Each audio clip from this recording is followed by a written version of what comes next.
How to enable or disable personal or yard move of a driver in FMS. Begin by logging into the Fleet Management System, FMS, for seamless access. Click on Drivers to access the options.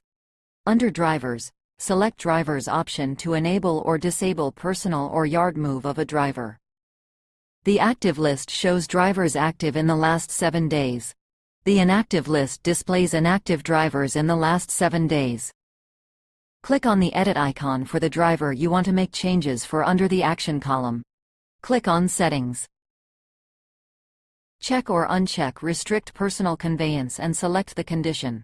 The driver should be online on their TruckX driver's logbook app to apply these changes. Otherwise, settings will apply after midnight. Check or uncheck Restrict Yard Move and select the condition.